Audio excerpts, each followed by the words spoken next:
अस्सलाम वालेकुम क्लास।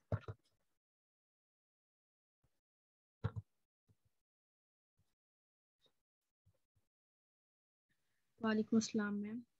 वालेकुम अस्सलाम मैम।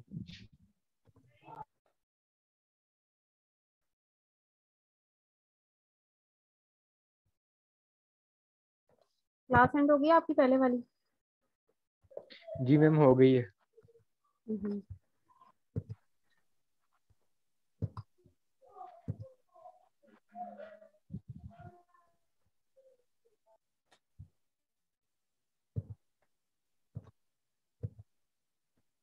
किसी ने प्रोग्रामिंग ट्राई की है जो मैंने आप लोगों को कहा था करने के लिए?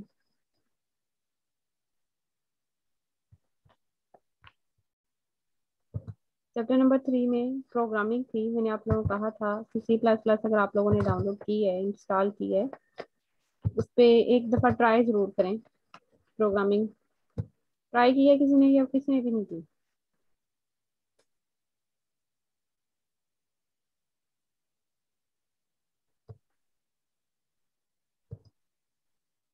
मुझे पता है मेरी आवाज़ सबको जा रही है, लेकिन कोई बोलना नहीं चाह रहा। किसी ने ट्राई भी नहीं की होगी।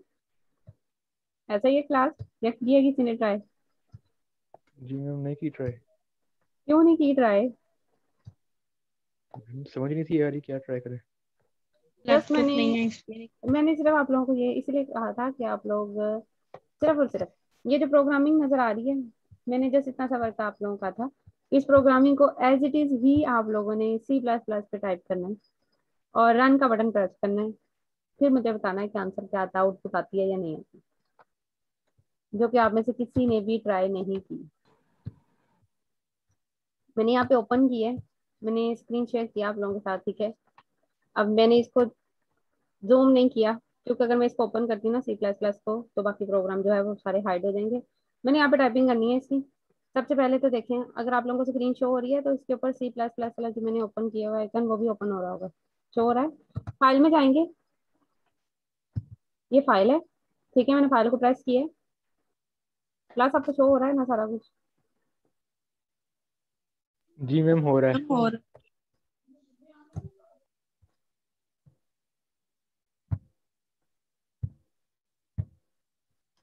फाइल में जाऊंगी, फाइल में जाके न्यू का ऑप्शन आ रहा है, इसके ऊपर क्लिक करेंगे, क्योंकि मैंने न्यू फाइल लिखनी है। मैंने ओल्ड वाली फाइल जो भी ओपन करनी होगी वो भी सारा प्रोसीजर में आहिस्ता आहिस्ता आप लोगों को साथ साथ डिफाइन करूंगी, ठीक है। ये न्यू मैंने ओपन किया है। अब देखें, एक और नो नेम के साथ ये ओपन हुआ है, ये देखें। मैंने अभी इसको कोई नेम नहीं दिया। शो हो रही है आपको फाइल? इसके ऊपर ऊपर लिखा आ रहा है no name yes dot ma'am. CPP। Mean अभी मैंने इसको कोई नाम नहीं दिया, मैंने इसको एज इट इज ही रहने दिया। अभी जस्ट हम इसको टाइप करके मैं जैसे इसको रनिंग की डिफाइन करूंगी, ठीक है। ये एक दूसरी जो विंडो मैंने ओपन किया साथ में C++, ये चैप्टर नंबर 3 की जो हम पढ़ रहे थे, उसी पे जो सबसे बेसिक प्रोग्राम है एग्जाम्पल के तौर पे दिया हुआ है, वो इस वक्त मैं यहाँ पे पूरा टाइप करूंगी। और टाइप करने के बाद जो है हम इसे रन करेंगे, ठीक है। अब मैं इसे टाइप करूंगी और आप लोगों ने थोड़ा सा ध्यान रखना है, अगर टाइपिंग में कोई भी मिस्टेक हुई तो साथ ही बोलना है, ठीक है। ओके मैम ठीक है।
ये मैंने सारा टाइप किया है यहाँ पे, ठीक है।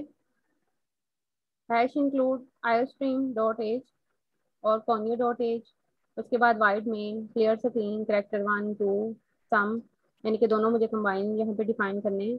करेक्टर 1 को मैंने नेम दिया ए के साथ, करेक्टर 2 को मैंने नेम दिया बी के साथ। काउट, ये कोड का वर्ड है, इसके अंदर हमने जो भी डिस्प्ले करना है मैसेज स्क्रीन के ऊपर रिजल्टेंट के तौर पे, वो यहाँ पे सारा मैंने मेंशन किया है। और यहाँ पे देखें अगर आप उसमें दोनों वर्ड यूज किए हैं करेक्टर के अकॉर्डिंग, वर्ड्स भी यूज़ किए हैं और एंगल जो ब्रैकेट्स हैं वो भी यूज़ किए हैं। और उसके बाद है गेट्स, यानी कि मैंने अपना फंक्शन एंड कर दिया, मुझे और कुछ रिक्वायर नहीं है इसके अंदर, और मैंने फंक्शन को लास्ट पे डिफाइन किया है सिर्फ और सिर्फ ब्रैकेट बंद करके, ठीक है। अब जो है हमने जैसे इसको रन करना है, इसको रन यहाँ पे ऑप्शन भी दिया हुआ है, ये देखो ऊपर सारे के सारे ऑप्शन है, फाइल एडिट सर्च रन, ये रन आ रहा है। अभी मैंने इसको कंपाइल नहीं किया करना, क्योंकि मैंने बहुत बेसिक सा यहाँ पे लिखा है, मैंने कोई भी पीछे वाली जो वर्डिंग है अपने पहले से प्रोग्राम जो मैंने इंक्लूड किया उसकी वर्डिंग यूज नहीं की, इसलिए मैंने इसको कंपाइल भी नहीं करना, मैंने इसको जस्ट रन करना है। ये मैंने रन के ऊपर प्रेस किया है, इसके ऊपर आगे ऑप्शन आ रहे हैं, run go to cursor trace into step over arguments. मुझे आर्गूमेंट्स भी नहीं चाहिए, क्योंकि मैंने ऑटोमेटिकली यहाँ पे पता चल जाएगा अगर मैंने इसको कोई भी एक मिस्टेक की हुई, किसी भी पॉइंट की मिस्टेक की हुई, तो ये ऑटोमेटिकली रन नहीं होगा, एरर दे देगा, ठीक है। मैंने इसको ये किया रन। अब देखें यहाँ पे क्या आ रहा है, एरर। अब इसमें एक भी पॉइंट की मिस्टेक है तो इसने एरर शो करना है। अब आपने मुझे बताना है यहाँ पे क्या मिस्टेक है, मैंने सिर्फ यहाँ पे लिखा मैम है ये इसको। जो हम्म। आपने काउट लिखा है ना, काउट वो कैपिटल लेटर्स में लिखा है, ये मिस्टेक है। बिल्कुल, मैंने इसको इसीलिए लिखा था यहाँ पर, प्रेस यानी की। अब कोई भी मैंने देखें बटन प्रेस किया है तो वो लाइन शो हो गई है मुझे, ये देखें कि मेरा यहाँ पे एरर है, शो हो जी रहा है ना मैम। आपको यहाँ पे, ठीक है। मैंने जी सिर्फ मैम हो इसको रहा खुद है। ही से मीन किया था यहाँ पे, ताकि करेक्टर के अकॉर्डिंग अगर मैं इसको डायरेक्ट यहाँ पे लिख देती हूँ रन होके ऑटोमेटिकली आंसर आना था। जस्ट मैंने इसको सिर्फ इसलिए डिफाइनिंग की है। अब एरर नेम देखें, यहाँ पे एरर उसने ये लिखे नीचे जो बार ये ओपन होता है बॉक्स, सेकंड वाला जो मैसेज बॉक्स है, ये उसके ऊपर मेंशन भी है, ये लिखे मैसेज बॉक्स। एक तो क्लास साथ ही सारे ऐड हुआ कि नहीं, बार बार मुझे ऐड करने के लिए ना ये इसमें से बाहर आना पड़ता है प्रोग्राम के अंदर से। अब देखें यहाँ पे नीचे मैसेजेस आ रहे हैं, इसमें मैसेज है कंपाइलिंग नो नेम, सबसे पहले जो हमने जिसको हमने कंपाइल किया उसका कोई नेम नहीं हमने रखा। एरर नेम जो है वो CCP9 है। अब देखें लाइन 9 बन रही है, लाइन 9 है, ये देखें 1 2 3 4 5 6 7 8 9, 9 इसने जैसे जी इसको मैम। ये डिनोट किया है कि 9 वाली लाइन जो है उसके अंदर है। और आगे ये भी डिफाइन है कि अनडिफाइंड सिंबल, एक सिंबल जो है वो अनडिफाइंड है, हमने क्या लिखा है यहाँ पे इसको कैपिटल में शो किया है। अब आगे जो है उसने वार्निंग की है, वार्निंग जो है नो नेम के आगे वाली फर्दर जो है करेक्टर 1 2 वो भी यूजर के डिफाइनिंग में नहीं आएंगे, क्योंकि हमने जो साइनिंग किया वही गलत किया है। सबसे पहले तो हम इसको दोबारा से करेक्ट करेंगे अपनी साइनिंग को, ठीक है, फिर उसके बाद जो है मैं इसको दोबारा से देखने कंपाइल करूंगी।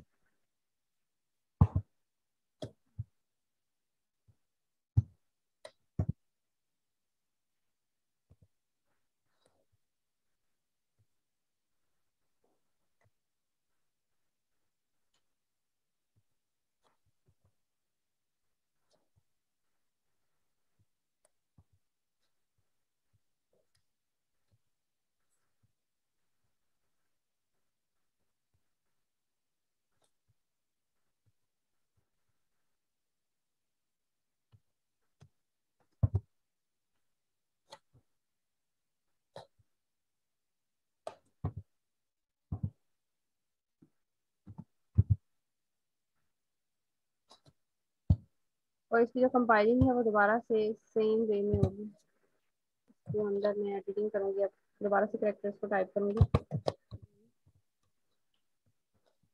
अच्छा, एक दूसरी बात यहाँ पे कि अगर मैं ये कैपिटल नेम देती हूँ A और B, अगर मैं इनको स्मॉल दे देती हूँ इससे कोई इफेक्ट नहीं आएगा यहाँ पे।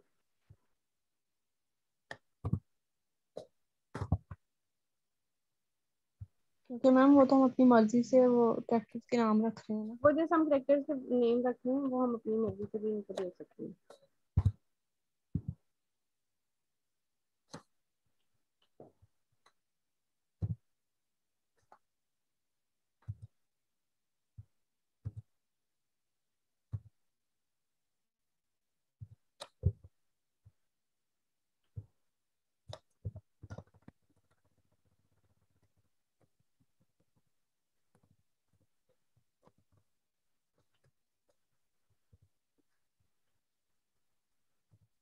बाकी क्लास जिन्होंने अभी लेट ज्वाइन किया,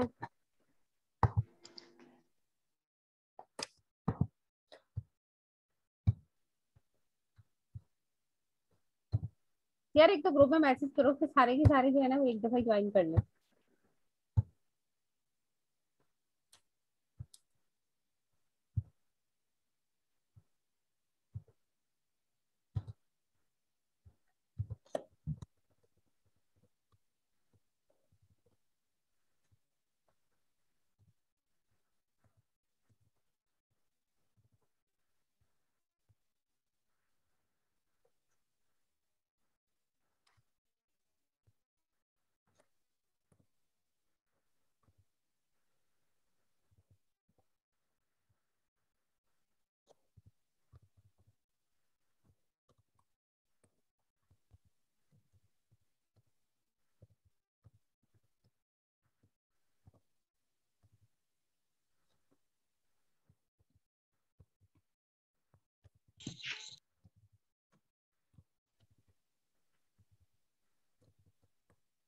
अब मैं इसको एज इट इज ही रहने दूंगी, दोबारा से मैं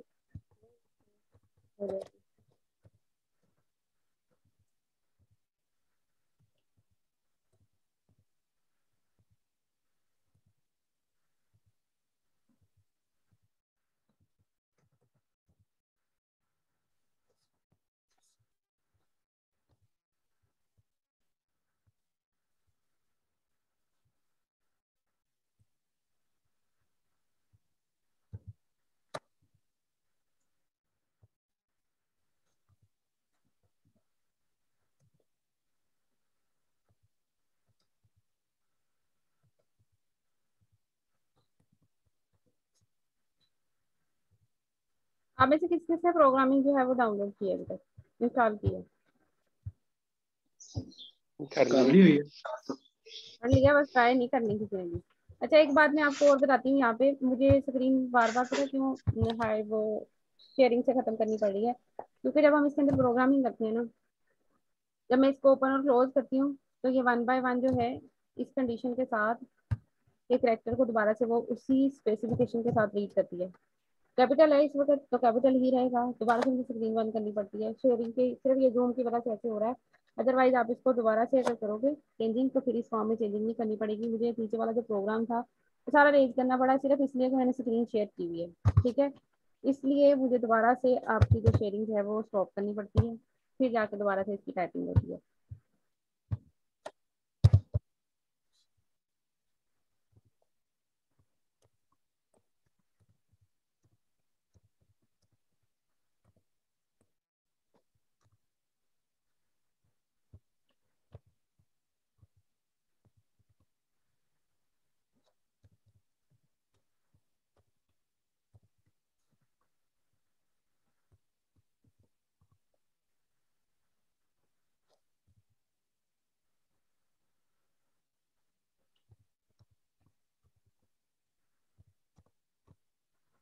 अब देखिए इसमें क्या मिस्टेक है। अभी नीचे वाले मैसेजेस को तो आप निगलेक्ट कर दें क्योंकि वो मैंने इसको करेक्शन कर दिए। अब मैं इसको दोबारा से रन करूंगी, अब देखें इसके अंदर क्या एरर है। अभी मैंने आप लोगों को बोला भी था कि इसके अंदर एरर है। अब मैं इसको प्रेस नहीं करूंगी, मैं एज इट इज ही पूछ रही हूँ आपसे कि आप लोगों को यहाँ पे जो शो हो रहा है इसमें क्या एरर है।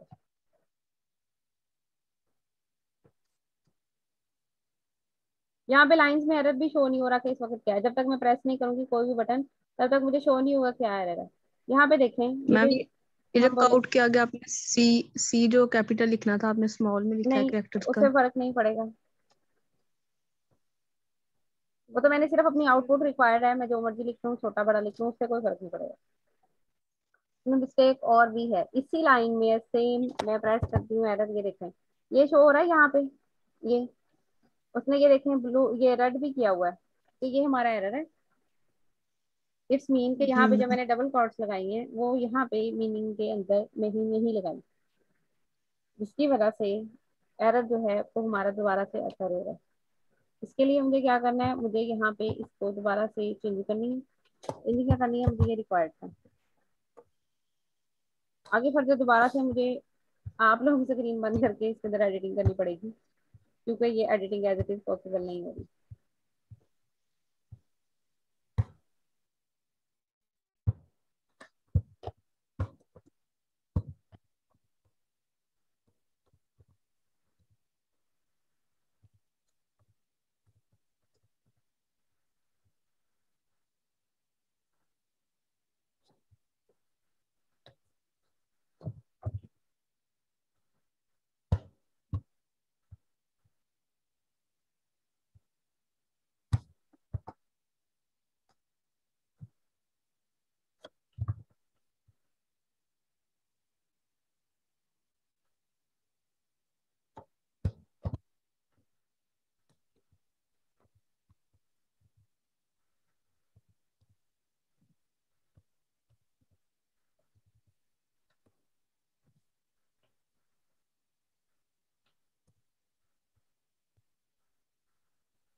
अब मैं पीछे जाऊंगी वापस।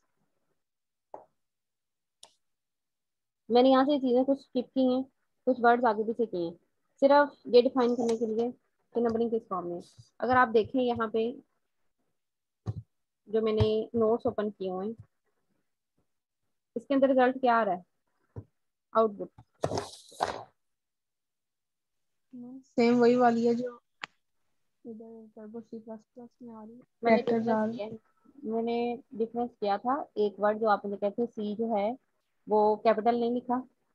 जो आउटपुट रिक्वायर्ड है, आउटपुट के अंदर सिर्फ और सिर्फ हमने जो अपनी ब्रैकेट्स लगानी होती हैं और कॉट का वर्ड लिखना है, और उसके अलावा जो कॉलम्स वगैरह देने हैं वो करेक्ट होनी चाहिए। उसके अलावा जो भी आप लिखेंगे उससे कोई मायने नहीं रखा। मैंने वहां पे एक साइन और स्किप किया है। एक तो मैंने करेक्टर का सी बड़ा नहीं लिखा, और दूसरी मैंने ये चीज यहाँ पे स्किप की है। जी मैम। ठीक है, इस ये जस्ट मैंने इसलिए स्किप किया है। इससे कोई भी इफेक्ट नहीं पड़ेगा आपकी स्टेटमेंट के ऊपर कि आप लोगों ने करेक्टर का वर्ड बड़ा लिखना है। जो हमने लास्ट पे टॉपिक किया था उसके अंदर यही चीज थी कि करेक्टर वैल्यूज जो हैं वो हम अपने ऑटोमेटिकली अपने अकॉर्डिंग से डिफाइन करेंगे। ये देखें, करेक्टर डेटा टाइप, इसमें यही चीज थी कि हम डाटा को किस टाइप में टाइप करते हैं ये मेंशन करेगा हमारे वर्क के ऊपर, हमारी इनपुट पे। अगर सपोज मैंने यहाँ पे ये मिस्टेक करती हूँ, अगर ये इसमें मैंने लिखा हुआ है करेक्टर स्मॉल वर्ड के साथ CH1 CH2, और मैं यहाँ पे लिख देती हूँ कैपिटल के साथ, तब ये एरर देगा। ये स्टेटमेंट जो हमने खुद से दी है उसमें हमने सी जो है वो स्मॉल मेंशन किया और बाद में जाके हम कैपिटल दे रहे हैं, उसमें ये मीनिंग रखेगा। ठीक है, क्योंकि यहाँ पर जाके अगर मैं सी बढ़ा देती हूँ तो मैंने यहाँ सी कैपिटल के साथ तो कोई भी स्टेटमेंट नहीं दी। इवन मैंने यहाँ पे भी कोई कैपिटल सी के साथ स्टेटमेंट नहीं दी, मैंने स्मॉल सी के साथ दी है। और अगर मैंने यहाँ पे इनको कैपिटल के साथ दिया है तो फिर मीन रखेगा यहाँ पे भी कैपिटल के साथ देना पड़ेगा। ठीक है, क्लियर हुआ है? सिर्फ और सिर्फ सेम एज इट इज ही आपको प्रोग्रामिंग मैंने लिखने के लिए कहा था, सिर्फ प्रोग्राम लिखने रंग का बटन प्रेस करना था और वो मैम ये जो ऑटोमेटिकली। सम लिखा है,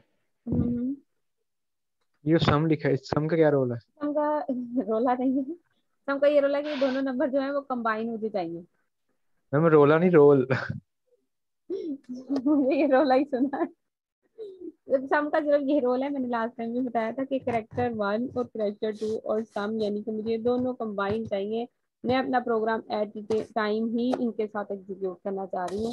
अदरवाइज आगे जाके ये डिफरेंस भी आएगा कि मैं यहाँ सम का वर्ड नहीं लिखूंगी। मीन ये कि मैं सम 1 बाय 1 इनकी वैल्यूज दूंगी और फिर इसकी एग्जीक्यूशन डिफाइन करूंगी। नीचे मैंने दोनों नंबर कंबाइन दिए, मैंने इनको कोई भी वैल्यू नहीं दी, मैंने सिर्फ इनको अपनी प्रोग्रामिंग के अंदर सिर्फ इसका आउटपुट दिखाना था कि करेक्टर ए और करेक्टर बी किस टाइप में आ रहे हैं। अब देखें इसके बाद एक और प्रोग्रामिंग उसने नीचे दी हुई है, प्रोग्राम के नेम से ये लिखें प्रोग्रामिंग 3.1। जिसके अंदर हमने लास्ट टाइम किया था कि ओवरफ्लो और अंडरफ्लो की कंडीशन थी। ओवरफ्लो और अंडरफ्लो के अकॉर्डिंग प्रोग्रामिंग में एग्जीक्यूशन होती है, लेकिन एरर इस टाइप का है कि ये ऑटोमेटिकली एक अंडरस्टैंड एरर है। इसके अकॉर्डिंग आंसर आउटपुट जरूर आएगी लेकिन आउटपुट जो है वो रॉन्ग आएगी। ये था हमारे पास ओवरफ्लो एंड अंडरफ्लो वाला जो प्रोग्रामिंग थी, ये उसके अकॉर्डिंग थी। जो आज है वेरिएबल से रिलेटेड, लेकिन उससे पहले वेरिएबल्स का अभी मैंने जो डिनोट किया है कि वेरिएबल हम पे डिपेंड करता है। मैं छोटा लिखना चाह रही हूँ, बड़ा लिखना चाह रही हूँ, उसके अकॉर्डिंग मेरी आउटपुट आ जाएगी। वेरिएबल मीनिंग नहीं रखता।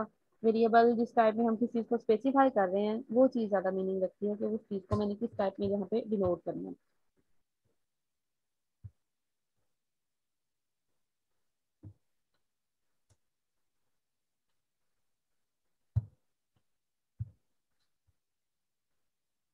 अब फर्दर जो है मेरे पास,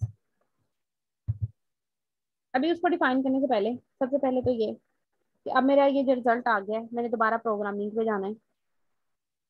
लैपटॉप के कॉर्नर पे बटन होता है एस्केप का, वो प्रेस करूंगी मैं, ऑटोमेटिकली मैं वापस जो है वो प्रोग्रामिंग पे चली जाऊंगी। ठीक है। अब इसमें सेकंड मीन ये है कि मैंने इसे करना है सेव। अब सेव करने के लिए यहाँ पे देखें ऑप्शंस आ रहे हैं यहाँ पे, file, edit, search, run, compile, debug, project, options. ये ऑप्शंस के वर्ड में जाना है यहाँ पे। ठीक है। डिफरेंट टाइप के सारे वर्ड्स हैं। ये फाइल में मैं सबसे पहले डिनोट कर देती हूँ।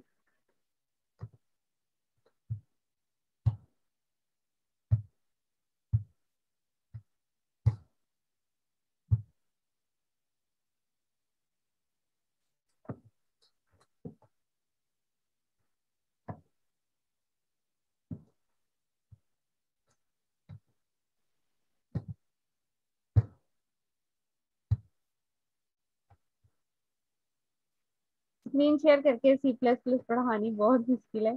पता नहीं यूनिवर्सिटी कब खुलेगी आप लोगों की।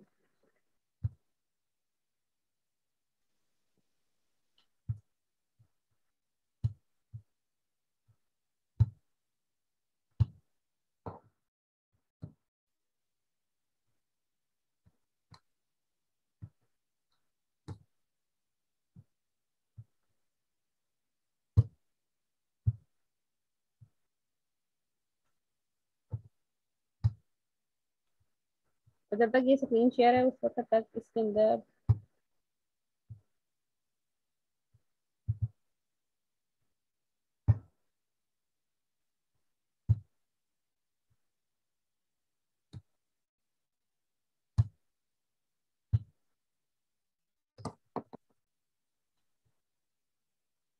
आप लोगों ने करना क्या है, प्रोग्रामिंग सीखी थे। ठीक है। अब मैं देखती हूँ अगली बार में कि ये शेयर करके किस तरह ऊपर दोबारा से प्रोग्रामिंग को सर्च वगैरह के फॉर्म में बनाना है, क्योंकि इस वक्त जो है ये बिल्कुल भी इससे रीच नहीं कर रहा स्क्रीन शेयर करके। सिर्फ और सिर्फ यहाँ फाइल में ऑप्शन डिफाइन है, सेव का ऑप्शन भी इसके अंदर ही है।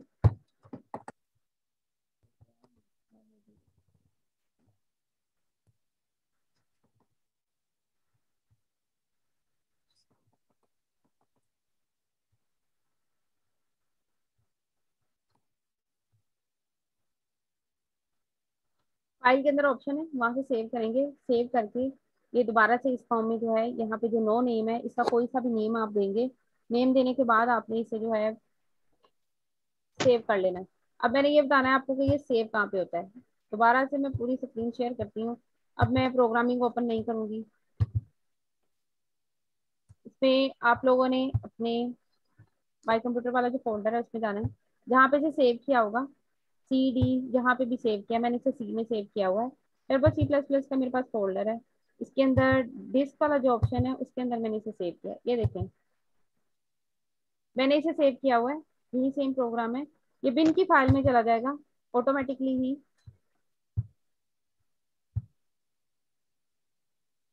अब आपने इसको जिस भी वे में ओपन करना है, इस प्रोग्राम को लिखा हुआ है उसको आप ओपन कर सकते हैं। मैं इसको नोटपैड में ओपन कर रही हूँ तो ये देखें ये सारा प्रोग्राम जो है वो एज इट इज ही ये मेरे पास इस फॉर्म में आ जाएगा। सेव का ऑप्शन भी है इसके अंदर, सेव होगा जहाँ मैम पे भी आप। जी जी। मैम ये कलर स्क्रीन मतलब जो मिड ब्रैकेट्स के बाद कलर स्क्रीन और फिर स्मॉल ब्रैकेट्स आती हैं वो, और लास्ट में मैम मतलब करली ब्रैकेट्स को बंद करने से पहले एक आता है गेट करेक्टर का। मैम वो स्टैंडर्ड है, वो हर दफा आएगा? कलर स्क्रीन नहीं है, ये क्लियर स्क्रीन है। Yes ma'am. ठीक है। ये स्क्रीन जो है वो हम लोगों ने जस्ट ये कि बाकी हमने सारा का सारा जो डाटा है वो स्क्रीन पे नहीं चाहिए, सिर्फ ये मैसेज चाहिए, वो मैसेज भी हम इसके अंदर टाइप करें। और ये गेट करेक्टर कि हम अपने फंक्शन से बाहर आ चुके हैं, बस इतना ही फंक्शन हमें एग्जीक्यूट करना था। ये थी सिर्फ सिंपल के लिए, ये वर्डिंग जस्ट सिंपल के लिए। बुक के अंदर ही यहाँ पे ही मैं इसको अब जूम करती हूँ, ठीक है। यहाँ पे आगे जाके प्रोग्रामिंग आएगी, इसके अंदर हमने एक टाइम में एक कैरेक्टर या एक फंक्शन को डील नहीं करना, हमने बहुत सारे फंक्शन को डील करना है। तो इसमें ये होता है कि हम ये अपने फर्दर इस कैरेक्टर से बाहर जा रहे हैं, और हम कौन से कैरेक्टर पे जा रहे हैं, किसको डील करना चाह रहे हैं, ये उसके लिए। ये तो बेसिक थी, बेसिक के अंदर तो अभी एज इट इज ही डिफाइन है कि देखें वाइड मेन। अब आगे जाके जब आप करोगे देखें थ्री थ्री प्रोग्रामिंग से फंक्शंस हैं डिफाइन इंक्लूड के फॉर्म में। और ये जो गेट्स करेक्टर है इससे भी आगे फर्दर ये एक करली ब्रैकेट में फंक्शन दिया हुआ है, 3 और 4 में 5 में जितनी मर्जी में एग्जीक्यूशन करना चाहें आप कर सकते हैं। ये उसके लिए वर्ड है कि हम अपने फर्दर करेक्टर से बाहर अभी नहीं जा रहे, जहाँ पे बाहर नहीं जाना हमने वहां पे इसको अप्लाई नहीं करना। जब हमने एंड करना है तो मीन हम अपने फंक्शन से बाहर जा रहे हैं तो हम उसको गेट करेक्टर का वर्ड यूज करते हैं कि अब बस इतनी एग्जीक्यूशन बहुत है, उसके आगे हमने फर्दर नहीं करना। अब जो है यहाँ पे सेकंड वाली प्रोग्रामिंग है, इसको आप लोगों ने एक दफा कर लिखना है, लिख के उसको ट्राई करना है। ट्राई करने का दोबारा से फिर मैं बताती हूँ, इसको रन करना है। जहाँ पे भी एरर आएगा वो लाइन भी शो होगी, वो एरर भी शो हो जाएगा। इन केस अगर आपने कोई भी आगे पीछे मिसप्लेस किया है, इसको लाजमी एक दफा मिसप्लेस करके देखिएगा ताकि एरर को आपको डिफाइन हो सके कि कैसे एरर आएगा। और एरर को फिर एग्जीक्यूट किस फॉर्म में करना है वो ऑप्शन भी हम लोग पढ़ चुके हैं कि स्टेप वाइज एरर है। ये तो मेरे पास सिर्फ जो मैंने प्रोग्राम यहाँ पे ऐड किया था उसमें सिर्फ एक ही एरर था कि मैंने वर्ड जो था वो कॉर्ड जो था वो मैंने कैपिटल में लिखा था, वो स्मॉल में आना था। लेकिन आप लोग ऐसा कीजिएगा एक से ज्यादा 2 लाइंस में उसको एरर को जरा थोड़ा सा कर कीजिएगा, कहीं पे कॉमा या कैरेक्टर का वर्ड जो है वो कैपिटल या स्मॉल लिख लीजिएगा। उससे ये होगा कि आप लोगों को स्टेटमेंट वाइज जो एरर है कि 1 बाय 1 जैसे एरर अभी मेरे पास स्टेटमेंट वाइज ही आया था कि पहले वाली सारी लाइंस ओके हैं, लाइन नंबर 9 में एरर है और लाइन नंबर 9 में क्या एरर है, ये सारा सी प्लस प्लस जो हमें इजीली दे देता है, हमें खुद से एरर को फाइंड करना नहीं पड़ता, मैसेज बॉक्स ऑटोमेटिकली ओपन हो जाता है। अगर आप सी प्लस प्लस के ऊपर ऑप्शन में से मैसेज बॉक्स स्किप कर देंगे तो मैसेज बॉक्स स्किप करने से प्रॉब्लम होता है क्या होगी आप लोगों को कि आप लोगों का जो एरर है वो तो शो हो रहा होगा कि एरर है, ना तो ये शो होगा कि कौन सी लाइन में एरर है, और ना ही ये शो होगा कि एरर है क्या चीज, वर्डिंग क्या आपने लिखी है गलत लिखी है या कोई कॉलम वगैरह गलत दिया या ब्रैकेट नहीं लिखी, ये नहीं शो होगा, सिर्फ एरर शो होगा। आज जो है टॉपिक वो 3.6 है, चैप्टर नंबर 3 के अंदर है, वेरिएबल्स वाला टॉपिक है। वेरिएबल्स कैसे देने हैं, अब मैं इसको पूरा स्टडी नहीं करूंगी, पूरा रीड नहीं करूंगी यहाँ पे, ये सिर्फ आप लोग खुद से कीजिएगा। मैं जैसे इसको डिफाइन करूंगी कि वेरिएबल किस फॉर्म में। वेरिएबल सबसे पहले तो हम जैसे मैथमेटिकली वेरिएबल हम खुद से चूज करते हैं एक्स वाई जी। रियल लाइफ की प्रॉब्लम्स में हमने किसी भी चीज को स्पेसिफाई करना है एक्स वाई जी जिनको हमने फाइंड आउट करना है, हमने एक्स वाई जी के साथ नेम देते हैं। अब सी प्लस प्लस के अंदर जो वेरिएबल्स हैं वो भी एज इट इज ही है, हमने अपनी मेमोरी की लोकेशन के लिए फर्दर नेम स्टोर करना है, किसी भी प्रोग्राम को एग्जीक्यूट करना है, रिजल्ट रिक्वायर्ड है, उसके लिए हम नेम्स देते हैं और वो जो नेम्स हैं वो वेरिएबल्स हैं।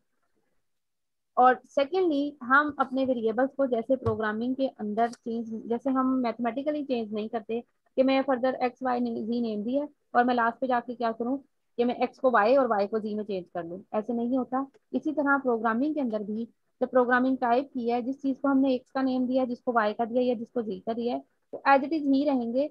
उनकी वैल्यूज लाजमी चेंज की जा सकती हैं लेकिन वो चेंज नहीं होंगे। यही सारा उसने यहाँ पे दिया है, the name of variable can not be change but values of the variable change in any time. Programming की एग्जीक्यूशन के अंदर किसी भी वक्त हम उसे चेंज कर सकते हैं। ओहो, देख रही हो।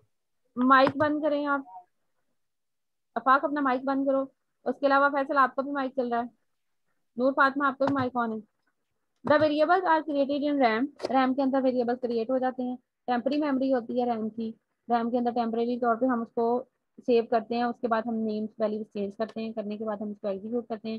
सेव कर लेंगे तो ठीक है, वेल एंड गुड है, अगर सेव नहीं कर रहे तो वो उसके अंदर से वैसे ही स्किप हो जाएंगे। टेम्पररी तौर पे हम उनको चेंज भी कर सकते हैं लेकिन प्रोग्रामिंग को दोबारा से हम एग्जीक्यूट करके फिर चेंज कर सकते हैं, अदरवाइज हम उसको चेंज नहीं कर सकते। ये देखिए यहाँ पे एक बॉक्स है, नेम ऑफ वेरिएबल मार्क्स के साथ उसको दिया नेम। एड्रेस ऑफ वेरिएबल ये बॉक्स के अंदर है, कंटेंट्स ऑफ वेरिएबल के वेरिएबल को हमने क्या नेम दिया, ये हम जो 10 लिखा हुआ है ये किसी भी वक्त चेंज कर सकते हैं। कंप्यूटर की मेमोरी में जो सेव होगा वो ये पूरा का पूरा बॉक्स होगा, यानी कि मार्क्स या जो वेरिएबल का नेम दिया, वेरिएबल को नेम अब आगे किस तरह देने हैं वो भी साथ में मेंशन है। वेरिएबल को नेम दिया मार्क्स के हिसाब से, नंबरिंग क्या है उसकी कि ये हमने 10 की है। ये 10 नंबरिंग कभी भी मैं चेंज कर सकती हूँ अपनी प्रोग्रामिंग को डिफरेंट वे में कैलकुलेट करने के लिए, लेकिन जो है मार्क्स जो वेरिएबल को नेम दिया है वो प्रोग्रामिंग के अकॉर्डिंग एज इट इज ही रहेगा। प्रोग्रामिंग के अंदर मुझे उसको दोबारा से चेंज करना पड़ेगा, लेकिन एग्जीक्यूशन के ड्यूरेशन में वो चेंज नहीं हो सकता। Name of variable it refer to the identifier. ये आइडेंटिफायर जैसे हम आइडेंटिफाई कर रहे होते हैं नेम लोकेशन, उसके लिए कहता है आइडेंटिफायर इसको यूज करता है, रेफर करता है, फिर फर्दर जो है वो यहाँ पे वैल्यू इसके अकॉर्डिंग ही आइडेंटिफायर ही देता है। Address of variable it refer to the memory location of the variable. ऊपर भी बता दिया कि रैम की मेमोरी में ये सेव हो जाता है। उसके बाद हम इसको चेंज करेंगे तो टेम्परेरी तौर पर होता है, ये चेंज जरूर होता है, लेकिन लोकेशन के अकॉर्डिंग डिफाइनिंग करते हुए चेंज नहीं होता। And the last contents of variable it refer to the value stored in memory location refer by variable। Memory की लोकेशन में सेव रहता है, जो भी वैल्यू हम इसको देंगे वो स्टोर हो जाएगी अकॉर्डिंग टू गिवन इनपुट, हमारी वैल्यू जो है वो सेव हो जाएंगी। वेरिएबल डिक्लेरेशन, अब इसके अंदर वेरिएबल की डिफाइनिंग की हुई है। एक वेरिएबल के सिंटैक्स किस टाइम में लिख सकते हैं, किस फॉर्म में इसको डिक्लेयर किया जाएगा, अदरवाइज वो किस फॉर्म में निगलेक्ट हो सकता है, ये सारा का सारा 3.6 आर्टिकल के अंदर ही डिफाइन है। The process of specifying the variable name and its type is called variable declaration। Specifying the variable name and its type, इस प्रोसेस के अकॉर्डिंग हम वेरिएबल को नेम देते हैं, स्पेसिफाई करते हैं और उसकी टाइप डिफाइन करते हैं, वो वेरिएबल डिक्लेरेशन कहलाता है। A program can have a many variables as need. जैसे अभी हमने ऊपर प्रोग्रामिंग की है, उसमें हमने कैरेक्टर्स थे, वेरिएबल तो नहीं थे, वहाँ पे कैरेक्टर्स को नेम दिए थे ए और बी के साथ, ठीक है। वेरिएबल्स भी वहाँ पे यही डिफाइन है कि ए और बी के साथ।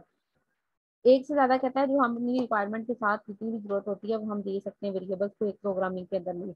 All variables must be declared before they are use in the program. A variable can be declared anywhere in the program before its use. Use से पहले कहीं भी इसको डिक्लेयर किया जा सकता है। वेरिएबल को अंदर हम सम एडिशन सब्ट्रैक्शन किसी भी फॉर्म में यूज कर सकते हैं, लेकिन वेरिएबल्स के नेम सबसे पहले डिफाइन करने वो सबसे ज्यादा मेन प्रोसेस होता है।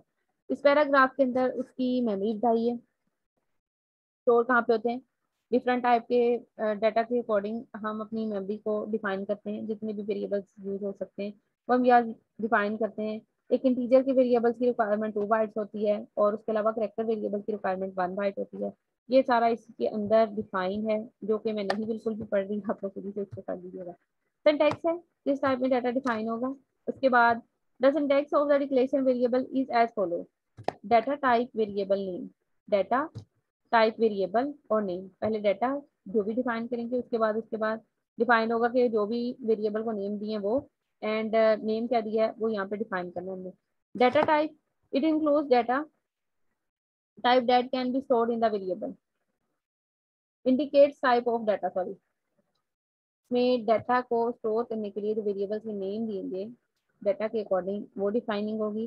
सेकेंडली वेरिएबल्स नेम, वेरिएबल को जो भी नेम देंगे उसकी लोकेशन डिफाइन करेंगे। एग्जाम्पल के तौर पे ये यहाँ पर 4 एग्जाम्पल उसने मेंशन किए हैं। इंटीजर, फ्लोट, फैक्टर और डबल, ये हम पीछे पढ़ चुके हैं। आगे देखें, इंटीजर के according marks, float average, factor grade और डबल सैलरी। ये क्या चीज डिफाइन किया उसने, डाटा जो ऑटोमेटिकली सेव है, टाइप वेरिएबल नेम जो हमने आगे फर्दर प्रोसेस करना है, जिसके अकॉर्डिंग उसका हमने आगे फर्दर नेम देना है वेरिएबल को नेम। इंटीजर है, डाटा टाइप है जो कि ऑटोमेटिकली सेव्ड है, और हमने किसके अकॉर्डिंग कैलकुलेशन करनी है, जो हमने वेरिएबल दिया वो मार्क्स दिया, किसने इंटीजर्स हमने लेने हैं और कितनी फ्लोटिंग होगी, ये सारी इसके अंदर डिफाइन है। In the above example integer, float, character and double R keywords that indicate data type.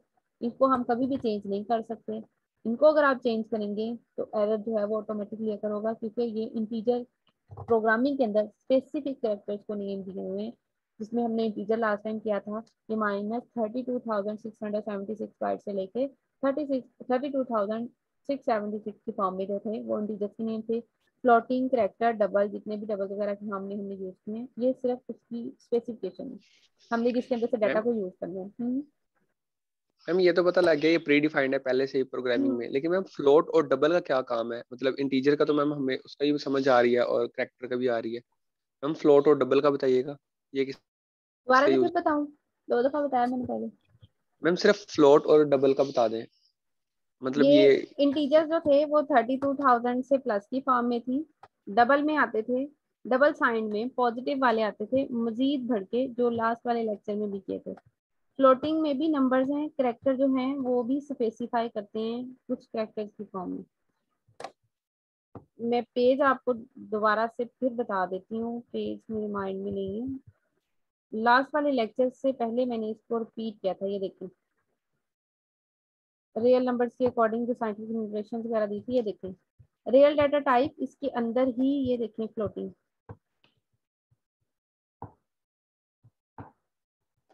ये देखें फ्लोटिंग डबल, ये नंबर को ही स्पेसिफाई कर रहे हैं। ये नंबर्स की जब वैल्यूज हैं बढ़ जाती हैं उसके लिए, पहले तो इंटीजर यस थे मैम, वो समझ तो आ गया इनकी रेंज। ठीक है, रेंज रेंज है, मतलब यस सिंपल मैम। थी। इंटीजर मैंने भी बताया ना, जैसे इंटीजर्स की थी, इंटीजर्स की रेंज 32,000 समथिंग थी। आगे फ्लोटिंग की रेंज जो है वो हमारे पास 10 की पावर यानी कि साइंटिफिक न्यूमरेशन में चली जाती है। डबल वो मजीद बढ़ जाते हैं 10 की पावर -308 से 10 की पावर 308 तक।